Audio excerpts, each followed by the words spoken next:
तो दोस्तों, पहली कहानी है हर समय खुश कैसे रहे। एक शिष्य की कहानी।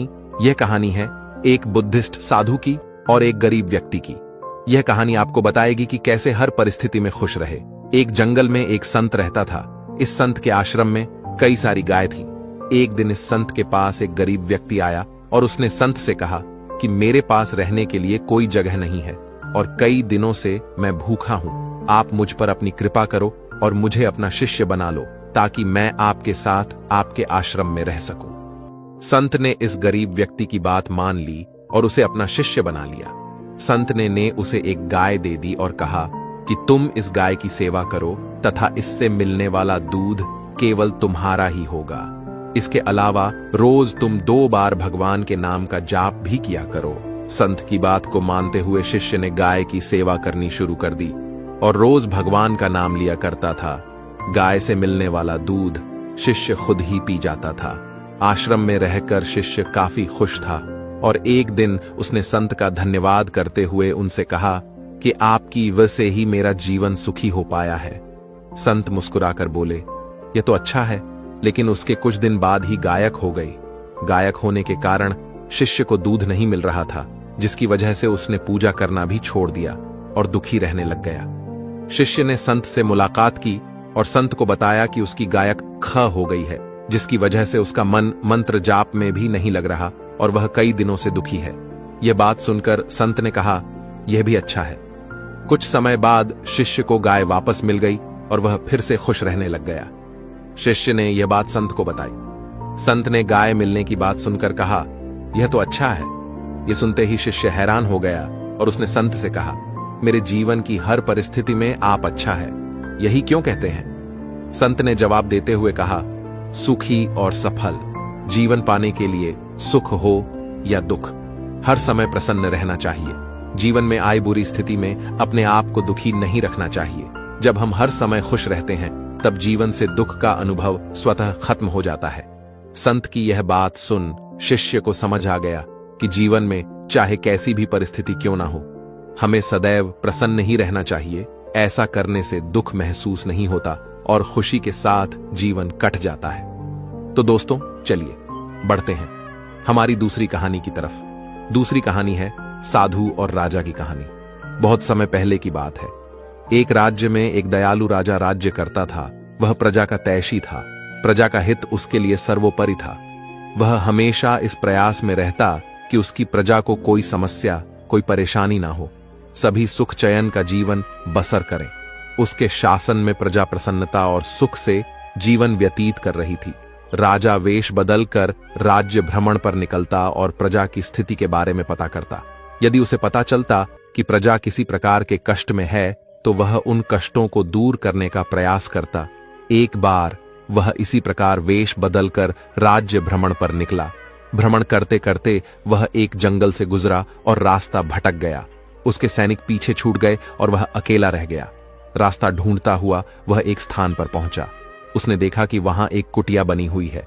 राजा को भूख लगाई थी। उसने सोचा यहां अवश्य भोजन की व्यवस्था हो जाएगी। उसने अपने घोड़े को एक पेड़ से बांधा और कुटिया में प्रवेश किया। वह एक साध की कुटिया थी। गेरू वस्त्र धारण किए एक साधु पेड़ के नीचे आसन लगाकर बैठे थे। उनकी आंखें बंद थीं और वे ध्यान में लीन थे। राजा ने देखा कि उस स्थान का वातावरण बहुत ही सुंदर है। पेड़ पौधे हरे भरे हैं जिनमें फूल और फल लदे हुए हैं। पंछी उन्मुक्त होकर विचरण कर रहे हैं। राजा यह देखकर बड़ा प्रसन्न हुआ। वह साधु के पास गया और उन्हें प्रणाम कर उसके सामने घुटनों के बल बैठ गया। साधु ने आहट पाकर आंखें खोली और अपने सामने एक नौजवान को पाया। उसके मुख का तेज देखकर ही साधु समझ गए कि वह कोई राजसी व्यक्ति है। राजा ने उन्हें बताया कि वह रास्ता भटक गया है। साधु ने उसे अपने आश्रम में शरण दी। खाने के लिए मीठे फल दिए। राजा ने कभी उतने मीठे फल नहीं खाए थे।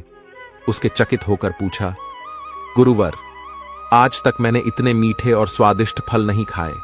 इनके इतने मीठे होने का कारण क्या है? साधु ने कहा, इस राज्य का राजा अत्यंत दयालु और न्यायप्रिय है, इसलिए यह फल इतने मीठे हैं। जब तक वह अपनी प्रजा का हिताशी रहेगा, दिन दुखियों का सहायक रहेगा, यह फल ऐसे ही मीठे रहेंगे। राजा को यह सुनकर बड़ा आश्चर्य हुआ। उसके लिए इन बातों पर विश्वास करना कठिन था। जब साधु से आज्ञा लेकर वह लौटा तो उसने निश्चय किया कि वह इस बात का परीक्षण अवश्य करेगा। उसे अपने सैनिक मिल गए जो जंगल में उसे ढूंढ रहे थे। वह अपने राज्य वापस लौट गया। वापस लौटने के बाद उसमें प्रजा पर जुल्म ढने शुरू कर दिए। उसने किसानों का लगा बढ़ा दिया और प्रजा पर नाना प्रकार के कर लगा दिए। अब वह अपना धन भोग विलास में खर्च करने लगा और प्रजा की ओर से उदासीन हो गया। प्रजा पर अत्याचार बढ़ने लगे तो पूरे राज्य में त्राही त्राही मच गई। कुछ दिनों बाद राजा फिर जंगल में उसी साधु की कुटिया में पहुंचा। इस बार उसने देखा कि वहां का वातावरण भिन्न है। पेड़ पौधे सूख चुके हैं, फूल मुरझा गए हैं, फल सड़ चुके हैं। यह देखकर वह चकित रह गया। वह साधु के पास गया और उसे प्रणाम किया। साधु ने उसे खाने के लिए फल दिए। इस बार फलों का स्वाद कड़वा था। राजा ने साधु से इसका कारण पूछा। साधु ने कहा, इस राज्य का राजा बाद पहले जैसा नहीं रहा। उसे प्रजा के हित का कोई ख्याल नहीं है। वह प्रजा पर अत्याचार करने लगा है। उसके प्रति प्रजा के मन में कड़वाहट बस गई है, इसीलिए इन फलों का स्वाद कड़वा है। राजा साधु की कुटिया से अपने राज्य लौट आया। उसे साधु की बात समझ आ गई थी। अगले दिन से वह फिर से अपनी प्रजा का ध्यान रखने लगा। उसके बदलते ही फिर से प्रकृति ने अपना रंग बदला और हरी भरी हो गई। तो दोस्तों, इस कहानी से हमें यह सीख मिलती है, जैसा कर्म करोगे वैसा ही फल मिलेगा। यदि अच्छे कर्म करोगे तो अच्छा फल मिलेगा, बुरे कर्म करोगे तो बुरा। यदि हम किसी को कड़वाहट देंगे तो बदले में हमारे जीवन में भी कड़वाहट घुल जाएगी। इसलिए हमेशा सबका भला करें। तो दोस्तों, चलिए बढ़ते हैं हमारी तीसरी कहानी की तरफ। तीसरी कहानी, एक गुरु और शिष्य की कहानी। एक गुरु अपने शिष्य के साथ कहीं जा रहे थे। चलते चलते उन्हें प्यास लगी तो वे दोनों एक खेत के पास जाकर रुक गए। खेत की हालत देखकर लगता था कि खेत का मालिक खेत पर जरा भी ध्यान नहीं देता है। उन्होंने देखा खेत में एक घर भी है। दोनों जाकर दरवाजा खटखटाए। घर में से एक आदमी, उसकी पत्नी और 2 बच्चे बाहर आते हैं। सभी ने फटे पुराने कपड़े पहने हुए होते हैं। गुरु कहते हैं, क्या हमें पानी मिल सकता है? काफी प्यास लगी हुई है। वह व्यक्ति उन्हें पानी लाकर देता है। फिर गुरु कहते हैं, आपका खेत इतना अच्छा है, लेकिन इसमें कोई भी फसल क्यों नहीं बोई गई? व्यक्ति कहता है, हमारे पास एक भैंस है जो काफी दूध देती है, जिसे बेचकर और पीकर हमारा गुजारा हो जाता है। इसलिए बेवजह खेती क्यों करूं? गुरु कहते हैं, क्या हम आज की रात यहां रुक सकते हैं? कल सुबह होते ही हम यहां से निकल जाएंगे। व्यक्ति कहता है, ठीक है, आप यहां रुक सकते हैं। आधी रात होते ही गुरु अपने शिष्य से कहते हैं, उठो, हमें अभी के अभी यहां से निकलना है। लेकिन जाने से पहले हम इस व्यक्ति की भैंस को पहाड़ से गिराकर मार देंगे। यह सुनकर शिष्य को काफी बुरा लगा, लेकिन वह अपने गुरु की बात टाल नहीं पाया। वे दोनों रातों रात भैंस को मारकर वहां से भाग जाते हैं। 10 वर्ष बाद जब शिष्य अपनी शिक्षा पूरी कर लेता है, तब वह सोचता है, क्यों ना अपनी गलती को सुधारा जाए, उस आदमी के पास वापस जाकर उसकी मदद की जाए। शिष्य उसी गांव, उसी जगह वापस जाता है और देखता है वहां के सारे खेतों में दूर दूर तक काफी फल लगे हुए हैं और वहां एक बहुत बड़ा घर भी है। शिष्य को लगता है शायद वह आदमी सब कुछ बेच के यहां से जा चुका होगा। शिष्य वहां से वापस जाने लगता है। तभी वहां घर के आगे एक कार आकर रोकती है। कार में से वही व्यक्ति बाहर आता है जिससे शिष्य 10 साल पहले मिला था। शिष्य उसके पास जाकर कहता है, आपने मुझे पहचाना? मैं 10 साल पहले आपसे मिला था। व्यक्ति कहता है, हाँ, उस दिन को मैं कैसे भूल सकता हूं। शिष्य कहता है, आप तो बहुत गरीब थे, आखिर आप इतने अमीर कैसे बने? व्यक्ति कहता है, क्या बताऊं, आपके जाने के बाद मेरी भैंस की मौत हो गई। मैं कुछ दिन काफी दुहा की राह परेशान रहने लगा, लेकिन जीवन जीने के लिए कुछ तो करना ही था। मैं लकड़ियां काट कर बेचने लगा, जिससे कुछ पैसे आए तो मैंने खेत की बुआई कर दी। फिर उससे और पैसे आए तो मैंने सारी जगह खरीद ली और फलों की बुआई करवा दी। और आज मैं आसपास के इलाकों में फलों का सबसे बड़ा व्यापारी हूं और मेरे पास लाखों रुपए हैं। अगर उस दिन भैंस की मौत नहीं हुई होती तो आज मैं इतना सफल नहीं हुआ होता। दोस्तों, इस कहानी से यह साफ पता चलता है कि जीवन में हर परेशानी आपके लिए एक बड़ा मौका लेकर आती है। अगर अभी आपके जीवन में परेशानी आई है तो यकीन मानो एक बहुत बड़ी सफलता भी अपने साथ लेकर आई है। यकीन मानिए, बुरे वक्त में आपने हिम्मत नहीं हारी तो आने वाले समय में आप बेहद सफल होने वाले हैं। अगर आपको यह कहानी अच्छी लगी है तो और लोगों और अपने करीबी दोस्तों के साथ शेयर करें। तो दोस्तों, चलिए बढ़ते हैं हमारी चौथी कहानी की तरफ। चौथी कहानी, पहले अपनी नजर को बदलो। एक बार एक बहुत बड़ा नेता एक साधु के छोटे से आश्रम में गया। वह साधु के बारे में बहुत सुनना था, तो उसके मन में आया कि मैं एक बार जाकर देखता हूं कि लोग उसकी इतनी तारीफ क्यों करते हैं। जब वह उस आश्रम में गया तो वहां पर एक छोटा सा कमरा था, जहां पर एक कालीन बिछा हुआ था। वहां पर कुछ लोग नीचे बैठे हुए थे और साधु जी सामने बैठे हुए थे। कुछ सवाल जवाब चल रहा था।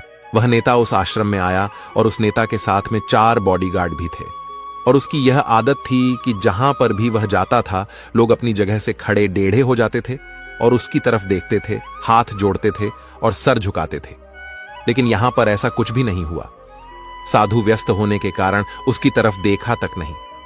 तभी नेता को लगा कि यह मेरी बेइज्जती है और वह इस बात से गुस्सा हो गया। नेता ने थड़ा गुस्से से साधु की बात को बीच में काटते हुए कहा कि मैं आपसे कुछ कहना चाहता हूं। साधु ने उसकी तरफ देखा और बोला, आप थोड़ी देर रुकिए, पहले मैं इनके सवाल का जवाब दे दूं, उसके बाद मैं आपसे बात करता हूं। तब तक आप अगर चाहें तो आप बैठ सकते हैं। बस साधु का कहने की ही देरी थी। नेता का चेहरा गुस्से से लाल हो गया और फिर उसने अपना सारा गुस्सा उस साधु पर निकाल दिया। अभी तक वह नेता बहुत तमीज से अपू आप कह करके बात कर रहा था, लेकिन अब वह तू थड़क पर उतर आया। नेता ने उस साधु को कहा, तुझे पता भी है मैं कौन हूं और तू किससे बात कर रहा है? साधु ने उसकी तरफ देखा और कहा, मुझे इससे कोई फर्क नहीं पड़ता है कि आप कौन है, लेकिन आप जो कोई भी है, अगर आप चाहते हैं कि मैं आपके सवाल का जवाब दूं या आपसे बात करूं तो आपको कुछ देर रुकना होगा। और साधु की यह कहते हैं नेता गुस्से से पागल हो गया और वही सबके सामने चीखने चिल्लाने लग गया, अब मैं तुझे तेरी असली औकात दिखाऊंगा। तूने मुझसे पंगा लेकर के ठीक नहीं किया। तुझे पता भी है मैं तेरे बारे में क्या सोचता हूं। साधु ने फिर से नेता की तरफ देखा और बड़े ही प्रेम से कहा कि मुझे इससे कोई फर्क नहीं पड़ता कि आप मेरे बारे में क्या सोचते हैं। आप जो चाहे वह मेरे बारे में सोच सकते हैं। फिर नेता ने उससे कहा कि तू चाहे सुनना चाहता है या नहीं, लेकिन मैं तुझे यही सबके सामने बताऊंगा कि मैं तेरे बारे में क्या सोचता हूं। तू कोई साधु नहीं है, तू एक बहुत ही घटिया इंसान है। तू एक ढोंगी है, पाखंडी है, और यहां पर जितने भी लोग बैठे हैं उन सबको बेवकूफ बना रहा है। तेरा बस एक ही मकसद है, इन लोगों की जेब में जितना भी पैसा है वह सब तेरे पास में आ जाए। तू अपने फायदे के लिए इन लोगों का इस्तेमाल कर रहा है और अब मैं तुझे नहीं छोड़ने वाला हूं। पूरी दुनिया के सामने तेरा पर्दाफाश करके रहूंगा। लेकिन उसके इतना बोलने के बाद भी हल्की सी मुस्कान उस साधु के चेहरे पर बनी ही रही। यह देखकर वह और भी तिलमिला गया और उसने कहा, अब बहुत हो गया, अब मैं यहां 1 मिनट भी नहीं रुकने वाला, लेकिन अभी भी तेरे पास मौका है। अगर मुझसे माफी मांगनी है या मुझसे कुछ कहना है तो कह सकते हो।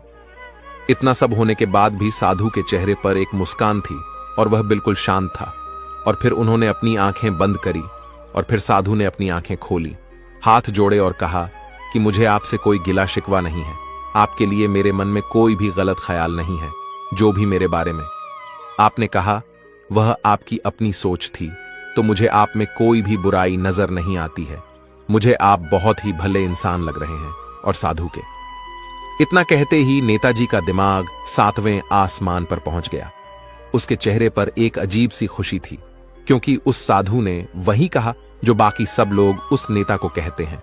और वह खुशी खुशी उस आश्रम से अपने घर की तरफ चला गया और जाकर के अपने पिताजी के साथ में बैठ गया।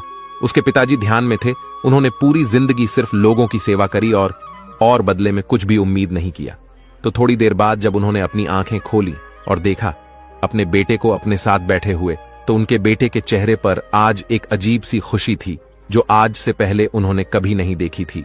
फिर उसने एक एक करके सब कुछ बताया कि आज क्या हुआ, किस तरह से वह आश्रम गया और वहां पर क्या हुआ, उसने क्या कहा और साधु जी ने क्या कहा।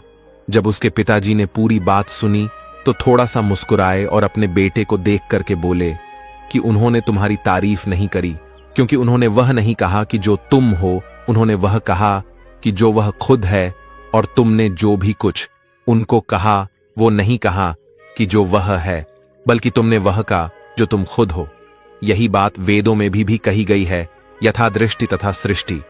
यह दुनिया तुम्हें वैसी नहीं दिखती जैसी यह दुनिया है, यह दुनिया वैसी दिखती है तुम्हें जैसे तुम खुद हो।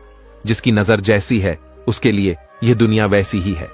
तो अगर तुम अपनी दुनिया को बदलना चाहते हो तो उसका सिर्फ एक तरीका है, अपनी नजर को बदलो। तो दोस्तों चलिए बढ़ते हैं हमारी 5वीं कहानी की तरफ। 5वीं प्रेरणादायक कहानी है 7 महत्वपूर्ण संदेश जो बदल सकते हैं आपकी दुनिया। यह कहानी है सफलता और समृद्धि की कहानी, एक वकील की जो उसकी सफलता से शुरू हुई और उसके व्यक्तित्व की समृद्धि पर समाप्त हुई। एक वकील जूलियन जो सफलताओं की ऊंचाइयों को छू रहा है, लाखों करोड़ों की संपत्ति है, लेकिन फिर भी जीवन में खुशी और संतुष्टि का अभाव है। जीवन की वास्तविक खुशी ढूंढने के लिए वह भारत आता है और हिमालय पर जाकर एक संत से मिलता है, तो उससे सच्ची खुशी का रहस्य बताता है और कहता है, यह शिक्षा अपने तक सीमित न रखकर तुम्हें सब में बांट होगी। जब वह वापस आता है तो उसके जीवन से निराशा और उदासी दूर हो चुकी होती है। तब उसका दोस्त जॉन उससे पूछता है कि तुम में यह परिवर्तन कैसे आया। तब जूलियन उसे सारी कहानी बताते हुए उस संत की शिक्षा के बारे में बताता है। आपको भी अपने जीवन को सुखमय बनाने के लिए उन 7 मूल मंत्रों को जानने की आवश्यकता है जो आज हम आपको यहां बताने जा रहे हैं। पहला मंत्र, सकारात्मक सोच और मस्तिष्क पर नियंत्रण।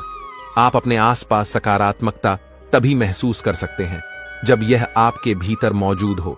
अपने मस्तिष्क से निराशा, नकारात्मक सोच और अतीत की कड़वी यादों के बोझ को हमेशा के लिए निकाल दें। इस कचरे को दिमाग में जमा ना होने दें। हर वक्त सकारात्मक सोचना ही आपकी सफलता की ऊंचाई को तय करता है। सकारात्मक विचार आपको रचनात्मकता से भी परिचित कराएंगे जो आपके जीवन को बेहतर बनाएंगे। याद रखें कि आपके जीवन की गुणवत्ता आपके विचारों की गुणवत्ता पर ही निर्भर करती है। जब आप दिमाग पर और सोच पर नियंत्रण हासिल कर लेंगे, तब आपको वह ऊर्जा प्राप्त होगी जो आपके सपनों को पूर्ण करने में सहायक और जरूरी होगी। इसलिए मस्तिष्क पर नियंत्रण करना जरूर आना चाहिए। दूसरा मंत्र, लक्ष्य निर्धारण और उस पर केंद्रित रहना। लक्ष्य के बिना जीवन अधूरा होता है, क्योंकि आपको पता ही नहीं होता कि आप क्यों जी रहे हैं, आपकी जिंदगी का म क्या है। याद रखिए, मंजिल तक पहुंचने के लिए मंजिल की होना भी जरूरी है। इसीलिए एक लक्ष्य अवश्य निर्धारित करें और उस तक पहुंचने के लिए सही रास्तों का चुनाव करें। बीच रास्ते में यदि किसी की मदद की जरूरत महसूस हो तो हिचकचाए नहीं, बल्कि खुलकर अपनी बात कहे, लेकिन रुके नहीं। आपको किसी भी परिस्थिति में लक्ष्य से भटकना नहीं है। तीसरा मंत्र, निरंतर सुधार। अपने डर और अपनी कमियों या कमजोरियों को पहचानें, उनका सामना कर और जल्द से जल्द उन्हें दूर करने की कोशिश करें। ध्यान रखें कि असफलता ही हमें सफलता की ओर बढ़ने की प्रेरणा देती है।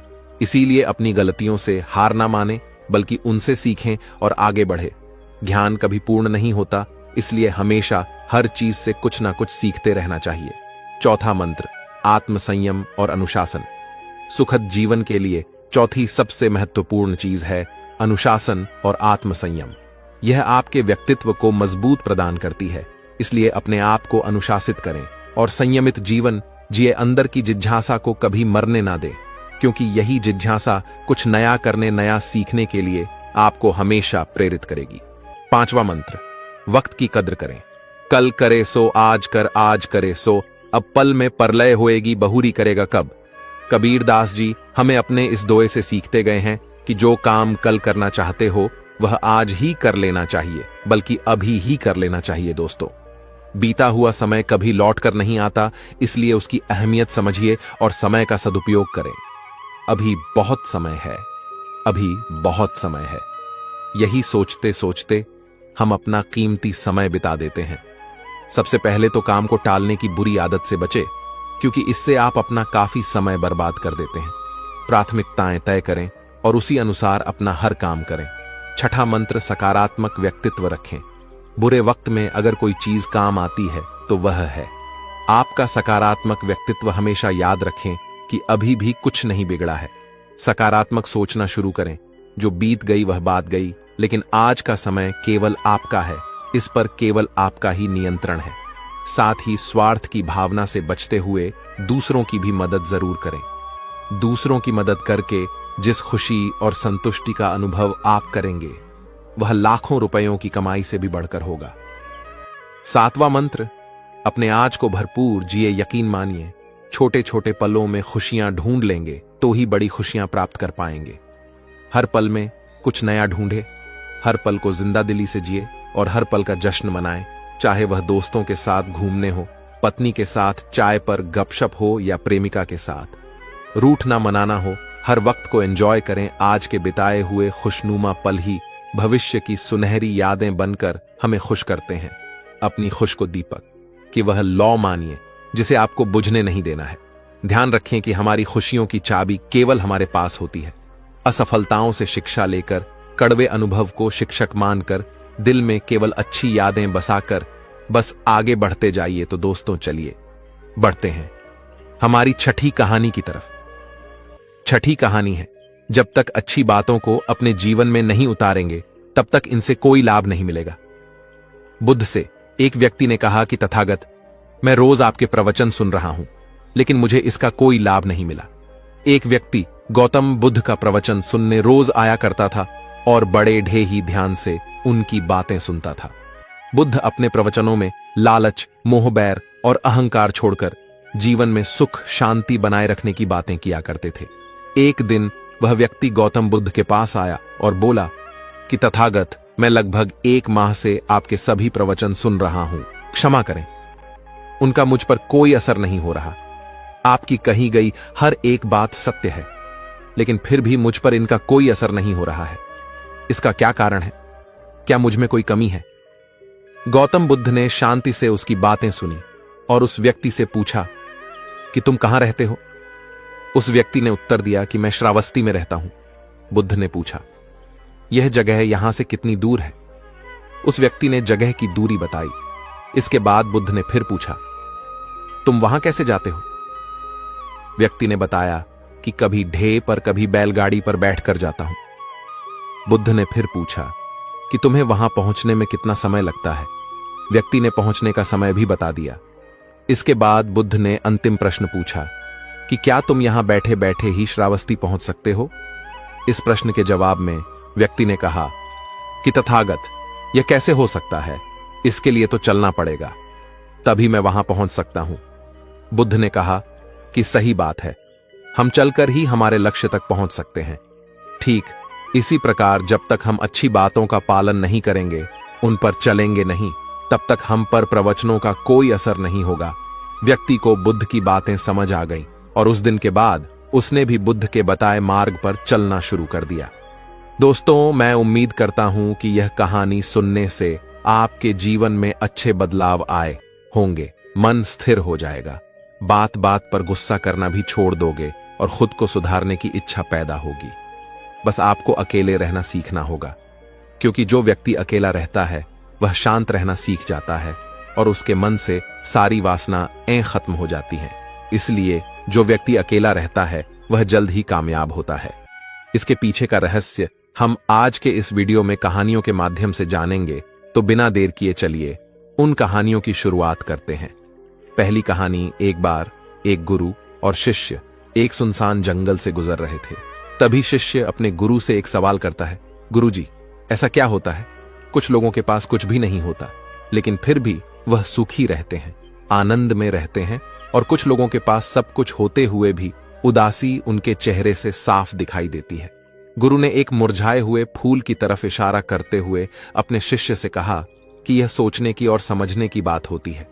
अगर यह फूल यह सोचेगा कि मैं कल मुरझा गया था, या फिर यह सोचेगा कि मैं भविष्य में फिर से मुरझा जाऊंगा, तो यह कभी भी खुलकर पूरे तरीके से खिल नहीं पाएगा। अपने सुंदर स्वरूप में यह कभी भी आ नहीं पाएगा और अपनी खुशबू से इस प्रकृति में बिखेर नहीं पाएगा। उसी प्रकार इंसान अपने अतीत की यादों में खोया रहता है या फिर अपनी भविष्य की कल्पनाएं करता रहता है। भविष्य के दुखों के बारे में सोचता रहता है या भूतकाल में जो उसके साथ बुरा घटित हुआ है उसके बारे में सोच सोच कर वह अपने भविष्य के लिए चिंतित होता है रहता है। तो ऐसा मनुष्य जीवन में कभी भी सुख अनुभव नहीं कर सकता। यह समझने की बात होती है कि जीवन हमेशा वर्तमान में होता है। अतीत और भविष्य की कल्पनाएं हमेशा मनुष्य को मृत्यु की तरफ लेकर जाती है। इसलिए यह जरूरी हो जाता है कि जिस प्रकार हम अपने शरीर की देखभाल करते हैं, उसे बीमारियों से दूर रखने के लिए उसकी अंदर से गंदगी भी साफ करते रहते हैं। उसी प्रकार समय समय पर हमें अपने मन और मस्तिष्क की भी गंदगी साफ करते रहना चाहिए, उसकी धुलाई करते रहना चाहिए। इससे आपकी बुद्धि की क्षमता तो तेज होगी ही होगी, साथ ही साथ आप हमेशा आनंद में रहने का रहस्य जान पाओगे। शिष्य ने सवाल किया कि गुरुदेव, इससे पहले कि हम मन और मस्तिष्क पर चर्चा शुरू करें, इससे पहले मैं यह जानना चाहता हूं कि जिन लोगों के पास सब कुछ होता है वह दुखी क्यों होते हैं, और जिन लोगों के पास कुछ भी नहीं होता अक्सर वह आनंद में क्यों होते हैं? यह रहस्य क्या है? इसके पीछे क्या कारण हो सकता है? गुरु ने उत्तर दिया कि कुछ लोग जीवन में सब कुछ हासिल कर लेते हैं और सब कुछ हासिल कर लेने के बाद उन्हें सब चीजों की व्यर्थ पता चल जाती है। ऐसे लोगों को अक्सर यह एहसास जकड़ लेता है कि मैंने जीवन में जो कुछ भी पाया, जो कुछ भी किया, उससे भले ही मैंने सुख सुविधाएं हासिल कर ली हों, लेकिन मन की शांति अभी भी बहुत दूर है, अधूरी है, उस तक मैं पहुंच नहीं पाया। सब कुछ पाकर भी मैं अपने मन को जान नहीं पाया। और जब इंसान को ऐसा लगता है तो उसे महसूस होता है कि जो भी उसने कमाया वह कौड़ियों के भाव का था। उसने अपना जीवन बेकार की चीजों में यूं ही व्यर्थ कर दिया। और वहीं पर जिस इंसान के पास जीवन में कुछ भी नहीं होता है, उसके पास एक उम्मीद होती है, उस सब कुछ पाने की लालसा रखता है, और वही लालसा, वही इच्छा उसको जीवन में खुश रखती है, आगे बढ़ाती है, ऊर्जा से भरा हुआ रखती है। गुरु ने अपने हाथ से एक सूखे पेड़ की तरफ इशारा करते हुए कहा कि शिष्य, कभी तो यह पेड़ भी हरा भरा रहा होगा, फलों से लदा हुआ रहा होगा। अनेक प्रकार के पक्षी और जानवर इस पर रहते होंगे, इसके फलों को खाते होंगे। उस समय इस पेड़ को भी यह पता नहीं होगा कि एक दिन तुम सख जाओगे और तुम्हारी हालत इतनी बदतर हो जाएगी कि तुम किसी को छाव तक नहीं पाओगे, तुम्हारे ऊपर पत्ते तक नहीं रह जाएंगे। फल तो दूर की बात रही। उसी प्रकार मनुष्य अपने जीवन की दौड़ में यह भूल जाता है कि जिस दौड़ में वह सबसे आगे निकलने की कोशिश कर रहा है, उसका अंतिम चरण तो मृत्यु ही है। काश वह कभी इस दौड़ से अलग हटकर यह देख पाए कि इसका अंतिम चरण तुम्हें कहीं नहीं पहुंचाएगा, कि जिस दौर को वह सबसे आगे निकलकर जीतने के ख्वाब देख रहा है, उसका अंतिम चरण मृत्यु ही है। काश वह कभी जीवन की दौड़ में ठहर कर यह देख पाए किसका अंतिम चरण क्या होगा, तो वह उन कामों को तेज आंजी दे सकता है जो व्यर्थ है, जो बेकार है, और ऐसे कार्यों की तरफ आगे बढ़ सकता है जो उसके जीवन में आनंद पैदा करते हो, जो उसके जीवन को एक नई दिशा दे हो। गुरु ने खुद की तरफ इशारा करते हुए समझाया कि एक योगी वह होता है जो जीवन की दौड़ में ठहर जाता है, जो यह समझ लेता है कि जीवन का अंतिम चरण तो मृत्यु ही है। इसलिए वह जीवन में सुख सुविधाएं हासिल करने की बजाय खुद के मन और मस्तिष्क को एक नए आनंद की तरफ ले जाने का प्रयास करना शुरू कर देता है। शिष्य ने सवाल किया कि गुरुदेव, क्या एक ग्रस्त जीवन में जीने वाला मनुष्य उस आनंद की प्राप्ति नहीं कर सकता, और अगर कर सकता है तो उसे किस प्रकार शुरुआत करनी चाहिए? बिल्कुल कर सकता है। गुरुदेव ने उत्तेजित होकर उत्तर दिया, अगर सभी मनुष्य उस आनंद की प्राप्ति के लिए योगी बनने का निश्चय कर ले तो इससे तो प्रकृति का चलन ही रुक जाएगा। सकी जो व्यवस्था है वह बिगड़ने लगेगी। एक सच्चा योगी अपने जीवन में खोज करता है, और खोज करने के बाद वह ग्रस्त जीवन में किस प्रकार आनंद को प्राप्त किया जा सकता है, वो तरीके सभी को बताता है, ताकि मनुष्य अपने ग्रस्त जीवन का पालन करते हुए उस आनंद की प्राप्ति भी कर सके। गुरु ने खुद को संबोधित करते हुए उत्तर दिया कि मैंने अपने जीवन में जो खोज की है उसके अनुसार मनुष्य को समय समय पर अपने मन और मस्तिष्क की सफाई करते रहना चाहिए। मनुष्य अपने शरीर पर तो ध्यान दे लेता है, लेकिन अपने मन और मस्तिष्क को वह भूल जाता है, उस पर कभी ध्यान नहीं देता, और उसी वजह से मन और मस्तिष्क बूढ़े होते चले जाते हैं। उनमें जवानी नहीं रह जाती, और जब उनमें जवानी नहीं रह जाती तो उनमें नयापन और ताजगी नहीं रह जाती, जिसकी वजह से एक इंसान उदासी से भर जाता है। मन और मस्तिष्क की गंदगी क्या होती है, पहले मैं तुम्हें यह बताता हूं। हर मनुष्य के जीवन में कुछ ऐसी घटनाएं घटती हैं जिनका उसके मनो मस्तिष्क पर बहुत गहरा असर पड़ता है। वह जीवन पर्यंत उन घटनाओं को भुला ना पाता है, और वही घटनाएं उसके मन में पूरी तरह से पक्की बैठ जाती है, जो उसके मन में गांठ पैदा कर देती है। और भविष्य में जब भी वह कोई काम कर तो यह घटनाएं उसको प्रभावित करेंगी। उसके विचारों को, उसके निर्णय को पूरी तरह से बदल कर रख देंगी। ऐसे मनुष्य की दृष्टि भी भ्रमित हो जाती है। वह सत्य स्वस्वरूप को नहीं देख पाता। वह चीजों को उन घटनाओं से जोड़कर भ्रमित तरीके से देखता है।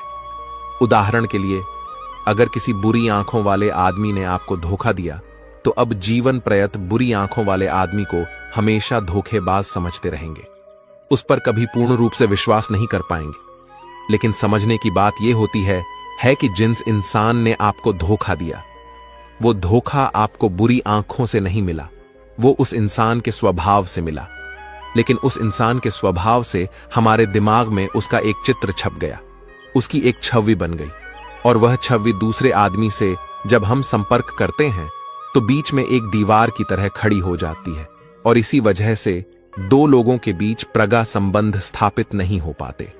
जो मनुष्य के लिए सबसे जरूरी यही होता है कि वह अपने आप को अतीत की घटनाओं से फ्री रखें, उन घटनाओं से प्रभावित हो, वो दिमाग में किसी तरह की छवि न बनाए। कुछ लोग इस बात पर यह सवाल खड़ा कर सकते हैं कि फिर जीवन के अनुभव किस काम आएंगे, लेकिन समझने की बात यह होती है कि हम जीवन के अनुभवों से भी भ्रमित तरीके से ज्ञान लेते हैं, सही तरीके से उनसे सीख ले ही नहीं पाते। ठीक उसी प्रकार जिस तरह उस बुरी आंखों वाले की आंखें जिम्मेदार नहीं थीं, धोखा देने के लिए उसका स्वभाव जिम्मेदार था, लेकिन मनुष्य अपने अनुभव में उन बुरी आंखों को याद रखेगा, उस स्वभाव भाव को भूल जाएगा। शिष्य अपने गुरु की बातों में इतना खो गया कि उसे चलते चलते जंगल के रास्ते में पड़े हुए कांटे दिखाई नहीं दिए, और अचानक उसके पैर में एक कांटा छुप गया। गुरु ने उसका कांटा बाहर निकालते हुए उससे पूछा, यह कांटा तुम्हारे पैर में क्यों लगा? इसके पीछे तुम किसको जिम्मेदार मानते हो? गुरु ने कहा कि तुम मुझे भी जिम्मेदार मान सकते हो, क्योंकि मैं तुम्हें एक बातें सुना रहा था। क्या तुम खुद को भी जिम्मेवार मान सकते हो कि तुम मेरी बातों में इतना खो गए कि तुम्हारा पर ध्यान ही नहीं रहा? क्या तुम इन पेड़ों को जिम्मेदार मान सकते हो जिन्होंने यह कांटे इस रास्ते पर बिछा दिए? शिष्य ने उत्तर दिया कि गुरुदेव, इसमें मैं खुद को ही जिम्मेवार मानता हूं, क्योंकि आप तो अपना काम कर रहे थे और इस पेड़ ने भी अपना काम किया, पर मैं अपना काम पूरे होश पूर्वक नहीं कर पाया।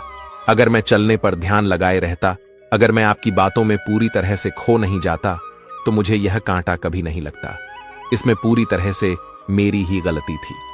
गुरु ने अपने शिष्य की पीठ थपथपाते हुए आगे कहना शुरू किया कि जो घटनाएं हमारे मन को प्रभावित करती हैं, जरूरी हो जाता है कि उन घटनाओं को हम किसी भी तरह अपने मन से बाहर निकाल दें, और उसके लिए सबसे सरल तरीका है कि अपनी भावनाओं को व्यक्त करना सीखो। उसे अपने दिल में, अपने मस्तिष्क में बिठाकर मत रखो। जब तुम किसी दूसरे मनुष्य के सामने अपनी भावनाओं को व्यक्त कर देते हो, तो तुम्हारे मन का बोझ हल्का हो जाता है।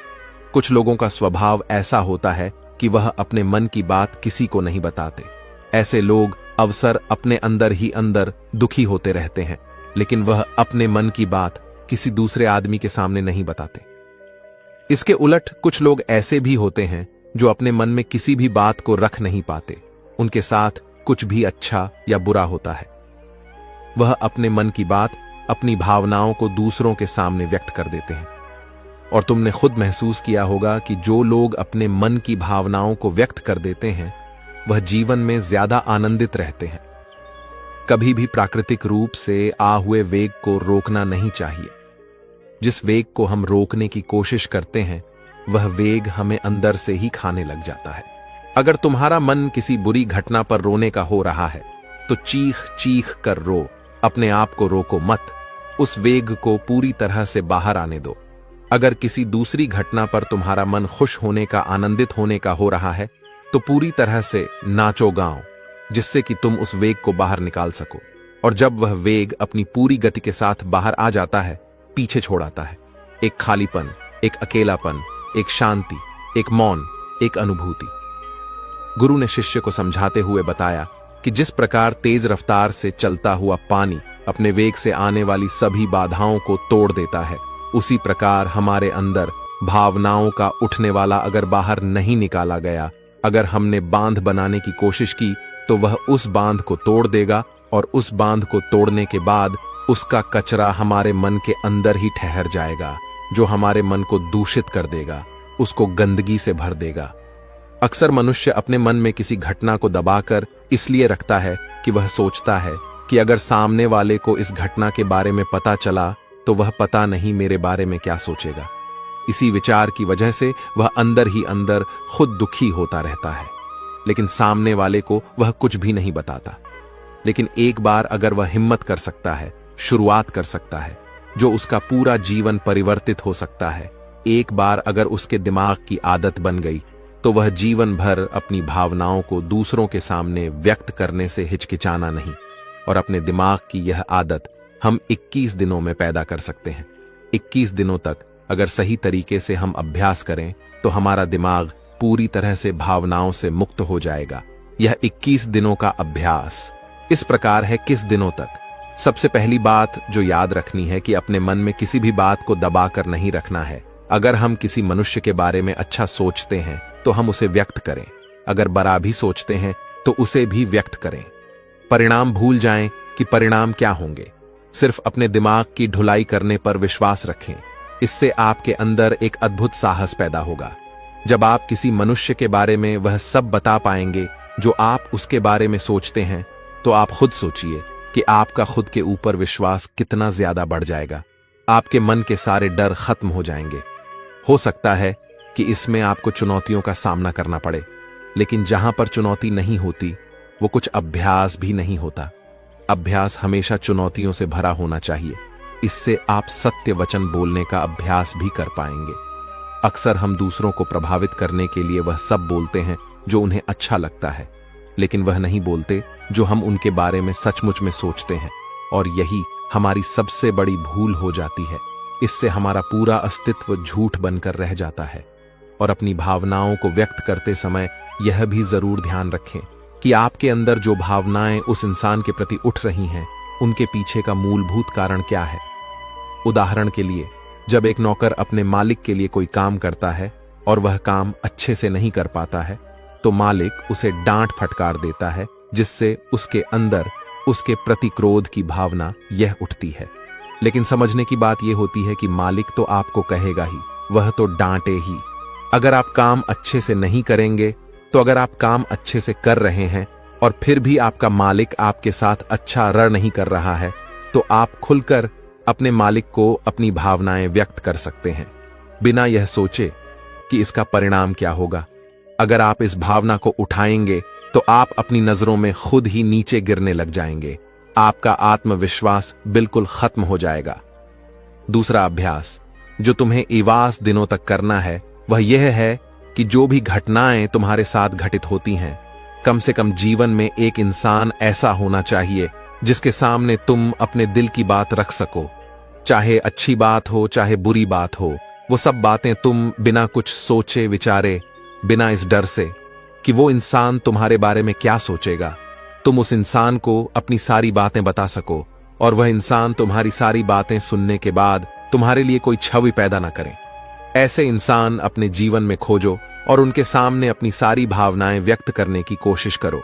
दिन में जो कुछ भी घटित होता है, अच्छा लगता है, बुरा लगता है, किसी के प्रति आकर्षण होता है, उसको एक दोस्त की तरह बताने का प्रयास करो। इससे तुम्हें यह पता चल पाएगा कि तुम्हारा मन घटनाओं के प्रति किस प्रकार की भावनाएं पैदा करता है। तुम अपने मन को समझने में सक्षम हो पाओगे। जब तुम किसी दूसरे आदमी को यह सारी बातें बताते हो, तो तुम खुद भी अपनी प्रतिक्रिया रोके उस घटना के प्रति तुम्हारा क्या रवैया रहा है, उसके प्रति खुद का आकलन भी कर पाते हो। और तीसरा अभ्यास जो तुम्हारे मन को खाली रखेगा वह है योग निद्रा का अभ्यास।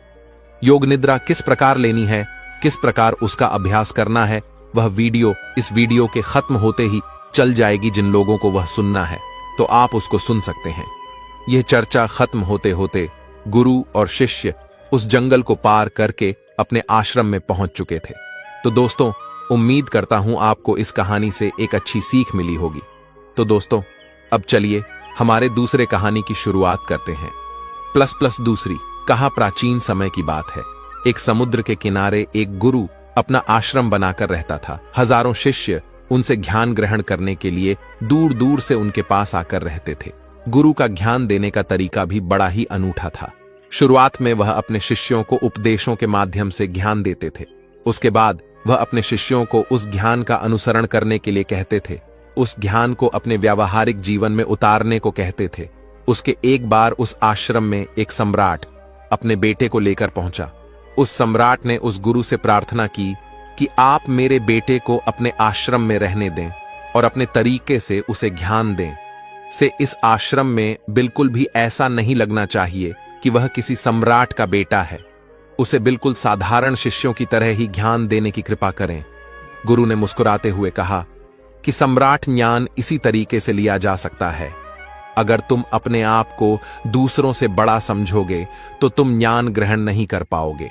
अगर तुम्हें ज्ञान ग्रहण करना है तो तुम्हें दूसरों की तरह अपने आप को साधारण समझना होगा। यही ज्ञान ग्रहण करने की सबसे पहली सीढ़ी होती है।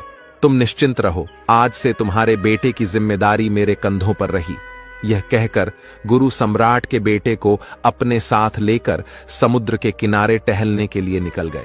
आश्रम के बाकी सभी बच्चे उस सम्राट को देख रहे थे। सम्राट अपने बेटे को अपने रथ पर बिठाकर लाया था, जिससे सभी बच्चे समझ गए थे कि यह लड़का सम्राट का बेटा है। इसी वजह से आश्रम के सभी बच्चे सम्राट के बेटे की तरह आकर्षित हो गए थे। जब गुरु सम्राट के बेटे को लेकर समुद्र पर ठलुक फूट कर रोने लगा, क्योंकि अभी वह सिर्फ 12 वर्ष का था और 12 वर्ष की आयु में उसके पिता उसे अपने से दूर छोड़कर चले गए थे। यह सदमा वह बच्चा सहन नहीं कर पा रहा था। वह नहीं समझ पा रहा था कि उसके पिता उसकी भलाई के लिए उसे उस गुरु के पास छोड़कर गए हैं। उसे रोते हुए देखकर गुरु ने कहा कि बेटा, मैं तुम्हें चुप नहीं करूंगा। हो सकता है कि आज मैं तुमरे आंसू पूछूं, लेकिन कल तुम फिर अपने आप को अकेला पाओगे। याद रखना, जीवन में इंसान अकेला आता है और अकेला ही जाता है। जितनी जल्दी जो इंसान इस बात को समझ लेता है, वह उतनी जल्दी आत्मज्ञान के रास्ते पर निकल पड़ता है। गुरु ने अपनी बात आगे बढ़ाते हुए कहा कि जो इंसान अकेला रहना सीख लेता है, वही खुद से प्यार कर पाता है, और जो खुद से प्यार करना जानता है, वह किसी के भी जाने का अफसोस नहीं करता, क्योंकि वह खुद से ही प्यार करता है। धीरे धीरे तुम आश्रम के माहौल में ढल जाओगे। शुरुआत में तुम्हें समस्या आ सकती है, लेकिन कुछ दिनों के बाद तुम इसे आत्मसात कर लोगे। उसके बाद तुम्हें यही जगह बहुत अच्छी लगने लगेंगी। ये जगह तुम्हें अपनी महल जैसी लगने लगेंगी। संध्या हो चली थी। समुद्र के दूसरे छोर पर सूरज छिपने लगा था और अपनी लालिमा पूरे आसमान में बिखेर रहा था। बड़ा ही सुंदर दृश्य था और गुरु शिष्य को अपने साथ लेकर आश्रम में वापस लौट आए। उस शिष्य को भी थोड़ी सांत्वना मिली, क्योंकि गुरु की आंखों में एक अभूतपूर्व शांति झलक रही थी। और जब हम किसी एकांतवासी गुरु की खो में वह शांति देख लेते हैं, तो हमारे हृदय से भी सारा भार हट जाता है, मन एकदम निर्मल हो जाता है। जब सम्राट का बेटा रात्र का भोजन करने के लिए भोजन कक्ष में पहुंचा, तो आसपास के सभी शिष्य उसके पास आने लगे। उन सभी को पता था कि यह सम्राट का बेटा है, और अगर हम इससे दोस्ती कर लेते हैं तो उससे हमारा बहुत फायदा होने वाला है। यही सोचकर आश्रम के ज्यादातर ने उसे घेर लिया था। बस कुछ बच्चे जो अकेले रहने का महत्व समझते थे, जो दिखावे में विश्वास नहीं करते थे, वह उस सम्राट के बेटे के पास जाने की बजाय अपना पूरा ध्यान खाने पर लगा रहे थे और एकांत में बैठकर अपना भोजन कर रहे थे। कुछ दिनों के बाद सम्राट के बेटे की आश्रम के ज्यादातर बच्चों के साथ दोस्ती हो गई। अब वह आश्रम में उन बच्चों के साथ घूमता, उन्हीं के साथ अपना ज्यादातर समय बिताता। आखिरकार सम्राट का बेटा था, सुख सुविधाओं में पला बढ़ा था। आसपास बहुत से दास औरत होते थे। आसपास अपने मित्रों से घिरे होना, वही दिनचर्या उसने इस आश्रम में भी अपना ली थी। ऐसा नहीं था कि गुरु को यह सब पता नहीं था, पर गुरु उसे अलग तरीके से ध्यान देना चाहते थे। बच्चों को ध्यान आप उपदेश देकर नहीं दे सकते, उन्हें साक्षात्कार कराना पड़ता है। उसके बाद उन्हें वह बात समझ आती है जो आप समझाना चाहते हैं। गुरु को यह बात पता थी कि अगर मैं इसे बोलकर बताऊंगा तो यह कभी समझ नहीं पाएगा। मुझे ऐसे दिखाना पड़ेगा, इसे एहसास कराना पड़ेगा कि अकेले रहने से ही तुम अपनी शक्तियों को जान पाओगे। यह सीख देने के लिए गुरु एक दिन उस शिष्य को अपने साथ एक पहाड़ी की चोटी पर ले गए। पहाड़ी पर पहुंचकर गुरु ने उसे शिष्य से कहा कि अब तुम्हारा ज्ञान पूरा हो चुका है, बस एक आखिरी रात तुम्हें यहां पर बितानी होगी। उसके बाद अगले दिन शाम को मैं तुम्हारे राजमहल में तुमको पहुंचा दूंगा। वह बच्चा तो यह सुनकर बहुत खुश हो गया कि अब मैं वापस अपने राजमहल चला जाऊंगा। फिर से मेरे दास और दासियां, सारी भोग की वस्तु ये मेरे पास होंगी। उस शिष्य ने गुरु से पूछा कि गुरुजी, मुझे आज रात आप यहां पहाड़ी पर क्यों छोड़ रहे हैं? आखिर मुझे कौन सा आखिरी ज्ञान यहां से मिलेगा? गुरु ने मुस्कुराते हुए कहा कि यहां पर चट्टान के पीछे तुम्हें छिपकर बैठना होगा। यहां पर रोज रात को एक बाज जाता है। तुम्हें उस बाज को देखना है, बड़ी गौर से देखना है, हर गतिविधि देखनी है, और उस बाज को देखने के बाद गले दिन अगर तुम उस बाज की खूबियों मुझे बता पाए तो मैं तुम्हें तुम्हारे राजमहल वापस भिजवा दूंगा। और हां, सुबहने से पहले एक बात पर और ध्यान देना है। एक चरवाहा यहां पर अपनी भेड़ों को चराने के लिए आता है। तुम्हें उन भेड़ों की गतिविधियां भी देखनी है। याद रखना, बाज की गतिविधि रात को और भेड़ों की गतिविधि सुबह, तुम दोनों की गतिविधि ध्यान से देखकर मुझे बता पाए तो तुम इस आश्रम से हमेशा के लिए आजाद हो जाओगे। तुम्हारा ज्ञान पूरा हो जाएगा। मैं तुम्हारे पिता को कह दूंगा कि यह बच्चा हमारे आश्रम का सबसे ध्यानी बच्चा है। यह कहकर गुरु अपने आश्रम में वापस लौट आए और वह बच्चा वहीं पर उस चट्टान के पीछे खड़ा हुआ उस बाज का इंतजार करने लगा। काफी वक्त बीत जाने के बाद वहां पर एक बाज अपने बच्चों के साथ पहुंचा।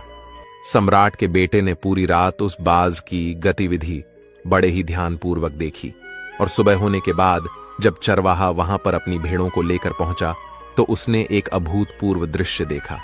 उसने दा कि वह बाज भेड़ की एक मेमने को अपने पंजों में दबाकर आसमान में उड़ गया। उसने उस भेड़ के बच्चे का शिकार कर लिया था। ये सारा दृश्य देखकर वो बच्चा आश्रम में वापस अपने गुरु के पास पहुंचा। इससे पहले कि गुरु उससे कुछ पूछते, उसने गुरु को प्रणाम करते हुए कहा कि गुरुदेव, आप आश्रम के सभी बच्चों को यहां पर बुला लीजिए। मैं सब लोगों को बताना चाहता हूं कि मैंने क्या देखा। जब आश्रम के सभी बच्चे वहां पर पहुंच गए तो उस सम्राट के बेटे ने कहना शुरू किया कि मैंने अपने जीवन में बहुत से पक्षियों को देखा है, लेकिन बाज उन सभी पक्षियों में से सबसे अदद और सबसे अलग होता है। उदाहरण के लिए, एक तोता हम सभी ने देखा है। तोता बोलता तो बेहद है, लेकिन कभी ऊंचा नहीं उड़ पाता। लेकिन एक बाज जो कि हर समय शांत रहता है, वह आकाश को भी छू सकता है। उसमें आकाश को भी छू लेने का सामर्थ्य होता है। जब भी एक बात अपने शिकार को निश्चित कर लेता है तो वह उसी शिकार पर अपनी नजरें गड़ाए रहता है, चाहे वह कितनी भी ऊंचाई पर क्यों ना हो, चाहे कितना भी बड़ा तूफान क्यों ना आ जाए, लेकिन उसकी नजर हमेशा अपने लक्ष्य पर स्थिर रहती है। आज सुबह जिस बाज को मैंने देखा, उसने हर भेड़ को अपना शिकार नहीं बनाया, बल्कि उस भेड़ के झुंड में से उसने उस भेड़ के मेमने को अपना शिकार बनाया। उस बाज की तरह हमें भी अपना ध्यान अपने एक ही लक्ष्य पर स्थिर रखना चाहिए। चाहे कितनी भी अड़चन क्यों ना आए, हमें अपना लक्ष्य स्पष्ट दिखाई देना चाहिए। दशाविश अलग अलग लक्ष्यों में अपनी ऊर्जा बर्बाद करने की बजाय हमें किसी एक लक्ष्य पर पूरी एकाग्रता के साथ ध्यान देना चाहिए। तीसरी बात जो मैंने उस बात से सीखी और जो हम सभी को सीखनी चाहिए, वह यह है कि बाज कभी भी दूसरे पक्षी के साथ नहीं उड़ता। वह हमेशा आकाश में अकेला उड़ता है। इससे हमें यह सीख लेनी चाहिए कि हमें कभी भी छोटी सोच वाले लोगों के साथ नहीं रहना चाहिए। आखिरकार हम भी वही बन जाते हैं जिनके साथ हम रहते हैं। इसीलिए या तो बड़ी सोच वालों के साथ रहो या फिर अकेले रहो, क्योंकि जब हम अकेले रहते हैं तभी हम खुद की ताकत और खुद की कमजोरियों को जान पाते हैं। कमजोरियों को जानकर उनको दूर कर सकते हैं और अपनी ताकत को जानकर उसका सही इस्तेमाल कर सकते हैं। लेकिन वह तभी संभव होगा जब हम अकेले रहना सीखेंगे। चौथी सीख जो हमें एक बात से लेनी चाहिए कि एक बाज हमेशा अपनी सीमाओं से ऊपर उठकर उड़ता है।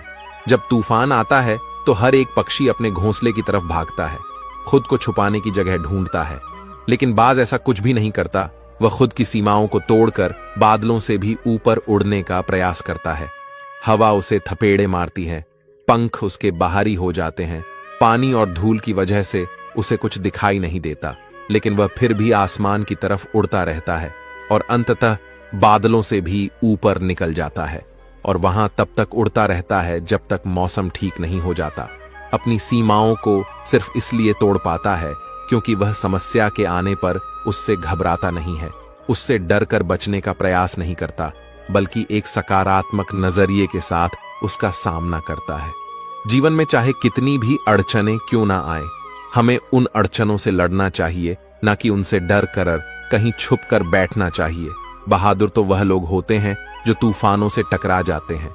कायर तो अपने घर में अपने घोंसले में अपनी जगह ढूंढकर बैठ जाते हैं। पांचवी बात जो हम एक बात से सीखनी चाहिए कि बाज कभी भी अपने घोंसले में घास के कोमल तिनके नहीं रखता। जो तिनके एक कोमल होते जाते हैं वो उन्हें निकालकर फेंकता रहता है। उसी तरह चाहे कितनी भी आरामदायक जिंदगी आपको मिली हो, लेकिन उस आराम से ऊपर उठकर अपने आलस्य को तोड़कर जीवन में मेहनत करते रहना चाहिए। जीवन में पसीना बहाना कीजिए।